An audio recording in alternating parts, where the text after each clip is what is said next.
पिछले दिनों में प्राइवेट सेक्टर का प्रॉफिट घटता गया और पब्लिक सेक्टर के बैंकों का प्रॉफिट लगातार बढ़ते चला गया और लगातार सरकार इन बैंकों के बड़ी राशि को 1.5 लाख 2 लाख करोड़ रुपया राइट अप करते चली जा रही है। और सुप्रीम कोर्ट ने फैसला किया था फुल बेंच कि the constitution of a country is not what the जजेस say, it should be what the people want it to be. और इसी के तहत बैंकों के राष्ट्रीयकरण को उसने बहाल किया था।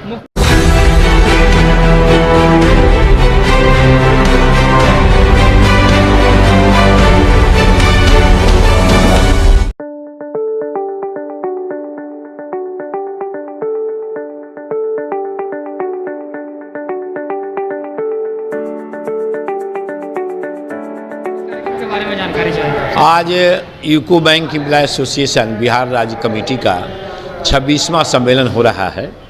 इस सम्मेलन में निजीकरण के खिलाफ में प्रस्ताव पारित हुआ। बैंकों के निजीकरण के खिलाफ में जो राष्ट्रीयकृत बैंक हैं, जिसकी देश के इकोनॉमिक बिल्डिंग में इन बैंकों की भूमिका रही। अगर ये बैंक नहीं होते तो भारत इतना समृद्ध भारत नहीं होता। और हम लोग देख रहे हैं कि सरकार प्राइवेट सेक्टर के बैंकों को बढ़ावा देती चली जा रही है, लेकिन पिछले दिनों में प्राइवेट सेक्टर का प्रॉफिट घटता गया और पब्लिक सेक्टर के बैंकों का प्रॉफिट लगातार बढ़ते चला गया।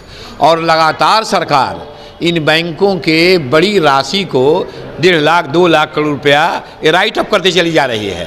और राइट अप किया और उसके बाद बता रही कि बैंक घाटा में है, ये है वो है, और बड़े बड़े पूंजीपतियों को रियायत दिया जा रहा है। क्या मंशा है सरकार की? सरकार क्रूर पूंजीवादी अर्थनीति पर चल रही है, जिसमें ये जो हमारे देश में नीति जो थी, वेज का 3 ढांचा है। एक है मिनिमम वेज, दूसरा है लिविंग वेज और तीसरा ऑनरेबल वेज। तो हमारे देश का जो संविधान है, उसका जो राज्य के नीति निर्देशक तत्व हैं, वो ऑनरेबल वेज की बात कर रहा है। तो ऑनरेबल वेज में 50,000 60,000 रुपये महीना वेतन मिलता है, सेविंग भी होता है, वो गाड़ी वगैरह भी खरीदते हैं। तो यह सरकार ऑनरेबल वेज से मिनिमम वेज की तरफ में जा रही है और यह राज्य के नीति निर्देशक तत्व के खिलाफ में है। सरकार तो कहते हैं कि अच्छे दिन आएंगे, अच्छे दिन आएंगे। क्या लगता है? सरकार के लिए अच्छा दिन है, सरकार में जो लोग हैं उनके लिए अच्छा दिन है। लेकिन अभी देखिए शिक्षा का क्या आलम है, स्वास्थ्य का क्या आलम है। अगर गरीब आदमी को कैंसर हो जाए तो मरने के अलावा कोई उपाय नहीं है। अगर हार्ट की बीमारी हो जाए तो कोई इलाज नहीं है। शिक्षा का जो आलम है, देख ही रहे हैं आप क्या शिक्षा की दशा है। प्राइवेट स्कूलों में पढ़ाई लिखाई नहीं है ठीक से, उनका स्टैंडर्ड जो है वो नहीं है ठीक, अच्छे टीचर नहीं है। सरकारी स्कूलों में टीचर नहीं है, इंफ्रास्ट्रक्चर नहीं है। तो इस तरह से पोजीशन चल रहा है। तो गरीब के लड़के तो पढ़ नहीं पा रहे हैं और किताबों की इतनी कीमत वो अफोर्ड नहीं कर पा रहे हैं। क्या लगता है कि इस बार जो है आने वाले चुनाव में बदलाव होना चाहिए या नहीं? बदलाव होना चाहिए और बहुत ज़बरदस्त बदलाव होना चाहिए। और बैंकों का निजीकरण किया जाना एक पॉलिटिकल मामला है, क्योंकि यह पॉलिटिकल पार्टी जो केंद्र में आज है, वह 1969 में जब बैंकों का राष्ट्रीयकरण हुआ था तो इसने राष्ट्रीयकरण को चैलेंज किया था और सुप्रीम कोर्ट से उसको नलिफाई भी हो गया था।